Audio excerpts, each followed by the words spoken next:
प्यारे बच्चों, मैं मोहित राज हिंदी की इस वर्चुअल कक्षा हिंदी वाली क्लास में आपका स्वागत करता हूं। आज हम मनोहर श्याम जोशी की लिखी कहानी सिल्वर वेडिंग के प्रश्नोत्तर का अध्ययन करेंगे, जो कि कक्षा 12वीं के वितान भाग 2 का पहला पाठ है। पाठ का पहला सवाल है, यशोधर बाबू की पत्नी समय के साथ ढल सकने में सफल होती हैं, लेकिन यशोधर बाबू असफल रहते हैं। ऐसा क्यों? इसका उत्तर इस प्रकार। यशोधर बाबू बचपन से ही माता पिता के देहांत हो जाने के कारण जिम्मेदारियों के बोझ से लद गए थे। वो सदैव पुराने लोगों के बीच रहे और पले बढ़े। इस कारण वे उन परंपराओं को छोड़ नहीं पाए। यशोधर बाबू अपने आदर्श पुरुष किशनदास से भी बहुत अधिक प्रभावित हैं। वे आधुनिक परिवेश में बदलते हुए जीवन मूल्यों और संस्कारों के विरुद्ध थे। लेकिन यशोधर बाबू की पत्नी अपने बच्चों के साथ खड़ी दिखाई देती हैं। उनके कदम से कदम मिलाकर चलती हैं। वे अपने बच्चों को के आधुनिक दृष्टिकोण से भी प्रभावित हैं। साथ ही उन्हें यह भी लगता है कि जब वे नवविवाहिता थी, शादी कर आई थी, तो संयुक्त परिवार में रहने के कारण वे अपने शौक पूरे नहीं कर पाई। इस वजह से भी वो आजकल नए तौर के कपड़े पहनती हैं, लिपस्टिक और बालों में खिजाब लगाती हैं। वे बेटों के किसी मामले में कभी भी दखल नहीं देती, उल्टे उनकी तरफदारी करती हैं। वे समय के साथ खुद को परिवर्तित करती रहती हैं, लेकिन यशोधर बाबू सदा किशनदा के संस्कारों और परंपराओं से चिपके रहते हैं। पाठ का दूसरा प्रश्न। पाठ में जो हुआ होगा वाक्य की आप कितनी अर्थ छवियां खोज सकते हैं या खोज सकती हैं? उत्तर। जो हुआ होगा वाक्य पाठ में पहली बार तब आता है जब यशोधर बाबू किशनदा के किसी संबंधी से उनकी मृत्यु के बारे में पूछते हैं। उत्तर में एक लापरवाह भरी टिप्पणी मिलती है, जो हुआ होगा यानी पता नहीं वे कैसे मरे। फिर यशोधर बाबू यही विचार करते हैं कि जिनके पत्नी बाल बच्चे नहीं होते, वे व्यक्ति अकेलेपन के कारण स्वस्थ दिखने के बाद भी बीमार से हो जाते हैं और उनकी मृत्यु जो हुआ होगा से हो जाती है। असल में यहां पर किशनदा की मृत्यु मात्र किशनदा की मृत्यु नहीं है, प्रतीकात्मक रूप से उनके साथ ही उनके आदर्शों की भी मृत्यु है। उनके पुराने आदर्श भी उसी तरह मर जाते हैं, जिनके बारे में यही कहा जा सकता है, जो हुआ होगा। जिस किशनदा ने अपनी नौकरी के दौरान अनेकों लोगों को शरण और सहायता दी, उनकी मृत्यु इतनी गुमनामी में हुई, उनके मरने के बारे में इतनी ठंडी टिप्पणी मिली, यह वर्तमान समय में लोगों की स्वार्थपरक प्रवृत्ति की ओर भी संकेत करता है। इस तरह से जो हुआ होगा कि अनेक अर्थ छवियां हो सकती हैं, पता नहीं कैसे, न जाने किस कारण से और न जाने कब। पाठ का तीसरा सवाल है, समहाउ इम्प्रॉपर वाक्यांश का प्रयोग यशोधर बाबू लगभग हर वाक्य के प्रारंभ में तकिया कलाम की तरह करते हैं। इस वाक्यांश का उनके व्यक्तित्व और कहानी के कथ्य से क्या संबंध बनता है? उत्तर। यशोधर बाबू लगभग हर वाक्य के प्रारंभ में समहाउ इम्प्रॉपर शब्द का उपयोग करते हैं। यह उनका तकिया कलाम बन चुका है। उन्हें जब भी जो भी अनुचित लगता है, उसके प्रति अपनी प्रतिक्रिया में वे यही कहते हैं, समहाउ इम्प्रॉपर। इस वाक्यांश का उनके व्यक्तित्व और कहानी के कथ्य से यह संबंध बनता है कि जब भी उन्हें कोई बात अनुचित सी या अनुपयुक्त सी लगती है, वे यही कहा करते हैं। इस वाक्यांश से भी यशोधर बाबू का समय से पीछे रह जाना अभिव्यक्त होता है। वास्तव में उनके व्यक्तित्व में एक द्वंद्व है। नया उन्हें अपनी ओर आकर्षित तो करता है, लेकिन पुराने का मोह उन्हें छोड़ नहीं पाता। यही कारण है कि आज की हर वस्तु, हर चलन उन्हें समहाउ इम्प्रॉपर लगता है। अगला प्रश्न। यशोधर बाबू की कहानी को दिशा देने में किशनदा की महत्वपूर्ण भूमिका रही है। आपके जीवन को दिशा देने में किसका महत्वपूर्ण योगदान रहा है और कैसे? ये बच्चों के करने के प्रश्न है। आप अपने माता पिता, बड़े भाई बहन या शिक्षक की भूमिका बता सकते हैं। यहाँ पर एक बड़े भाई के रूप में उत्तर लिखा गया है, इसे ध्यान से सुनें। यशोधर बाबू की कहानी को दिशा देने में किशनदा की महत्वपूर्ण भूमिका रही है। मेरे जीवन पर मेरे बड़े भाई साहब का प्रभाव है। वे बड़े शिक्षाविद हैं। उन्होंने हर परीक्षा प्रथम श्रेणी में उत्तीर्ण की थी। उन्हें कई विषयों का गहन ज्ञान है। परिवार वाले उन्हें डॉक्टर बनाना चाहते थे, लेकिन उन्होंने साफ मना कर दिया तथा शिक्षक बनना स्वीकार किया। आज वे विश्वविद्यालय में हिंदी के प्रोफेसर हैं। उनके विचार और कार्यशैली ने मुझे प्रभावित किया। मैंने निर्णय किया कि मुझे भी उनकी तरह मेहनत करके आगे बढ़ना है।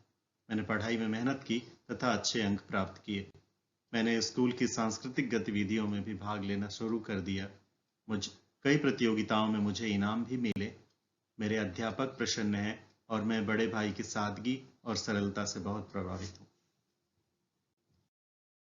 अगला सवाल, वर्तमान समय में परिवार की संरचना स्वरूप से जुड़े आपके अनुभव इस कहानी से कहां तक सामंजस्य बिठा पाते हैं? उत्तर, वर्तमान समय में परिवार की संरचना स्वरूप से जुड़े हमारे अनुभव इस कहानी से पर्याप्त सामंजस्य बिठा पाते हैं। इस कहानी में पीढ़ियों के बीच आने वाले अंतराल के कारण जीवन शैली में आए अंतर का मार्मिक चित्रण किया गया है। आधुनिकता के दौर में यशोधर बाबू परंपरागत मूल्यों को हर हाल में जीवित रखना चाहते हैं। उनका उसूल पसंद होना दफ्तर और घर के लोगों के लिए सरदर्द बन गया है। यशोधर बाबू संस्कारों से जुड़ना चाहते हैं, संयुक्त परिवार की संवेदनाओं को भी अनुभव करते हैं, जबकि उनके बच्चे अपने आप में मस्त रहकर आधुनिक जीवन जीना चाहते हैं। मैं अपने अनुभव से यही उचित समझता हूं कि पुरानी पीढ़ी को थोड़ा सा लचीला होना चाहिए और आधुनिकता के साथ अपनी पटरी बैठाने की कोशिश करनी चाहिए। इस तरह नई पीढ़ी को भी पुरानी परंपराओं और मान्यताओं का आदर करना चाहिए और आधुनिकता को किसी पर लादने की कोशिश नहीं करनी चाहिए। ऐसा करने से ही सामंजस्य संभव होगा। पाठ का छठा प्रश्न है, निम्नलिखित में किसे आप कहानी की मूल संवेदना कहेंगे और क्यों? क, हाशिए पर धकेले जाते मानवीय मूल्य। ख, पीढ़ी का अंतराल। ग, पाश्चात्य संस्कृति का प्रभाव। उत्तर, हम कहानी की मूल संवेदना कहेंगे। ख, पीढ़ी का अंतराल। आधुनिकता और पाश्चात्य संस्कृति के प्रभाव वाले समय में भी यशोधर बाबू परंपरागत मूल्यों को हर हाल में जीवित रखना चाहते हैं, पर उनका उसूल पसंद होना दफ्तर और घर के लोगों के लिए एक तरह से परेशानी का कारण बना हुआ था। यशोधर बाबू संस्कारों से जुड़े रहना चाहते हैं और संयुक्त परिवार की संवेदनाओं को अनुभव भी करते हैं, जबकि उनके बच्चे अपने किस्म का जीवन जीना चाहते हैं। उनके लिए पुराने मूल्य और संस्कृति अर्थहीन ही है। दो पीढ़ियों के बीच का अंतराल ही जीवन मूल्यों में टकराव पैदा करता है। यही कहानी की मूल संवेदना है। पाठ का 7वां सवाल है, अपने घर और विद्यालय के आसपास हो रहे उन बदलावों के बारे में लिखें जो सुविधाजनक और आधुनिक होते हुए भी बुजुर्गों को अच्छे नहीं लगते। अच्छा न लगने के क्या कारण होंगे? उत्तर इस तरह से हो सकता है, हमारे घर और विद्यालय के आसपास निम्नलिखित बदलाव हो रहे हैं जिन्हें बुजुर्ग पसंद नहीं करते। घर से विद्यालय जाने के लिए या छोटी दूरी तय करने के लिए स्कूटर और कारों का प्रयोग। लड़के और लड़कियों का एक साथ पढ़ना और मिलना जुलना। युवा लड़कों और लड़कियों का आधुनिक पहनावा। देर रात तक पार्टियां करना। दिन भर कंप्यूटर, इंटरनेट और मोबाइल पर व्यस्त रहना। उनका अनुशासनहीन होना और एकल परिवारों का प्रचलन। बुजुर्गों को यह सब अच्छा न लगने के अनेक कारण हो सकते हैं, जैसे ये कि वो जब युवा थे उस समय इस तरह के साधन नहीं थे, संचार के साधनों की कमी थी, पारिवारिक पृष्ठभूमि के कारण वे युवावस्था में अपनी भावनाओं को काबू में रखते थे। आधुनिक परिवेश के युवा बड़े बूढ़ियों के साथ बहुत कम समय व्यतीत करते हैं, इसलिए सोच और दृष्टिकोण में अधिक अंतर आ गया है। युवा पीढ़ी की यही नई सोच बुजुर्गों को अच्छी नहीं लगती। पाठ का 8वां और अंतिम सवाल है, यशोधर बाबू के बारे में आपकी क्या धारणा बनती है? दिए गए 3 कथनों में से आप जिसके समर्थन में हैं अपने अनुभवों और सोच के आधार पर उसके लिए तर्क दीजिए। क यशोधर बाबू के विचार पूरी तरह से पुराने हैं और वो सहानुभूति के पात्र नहीं है।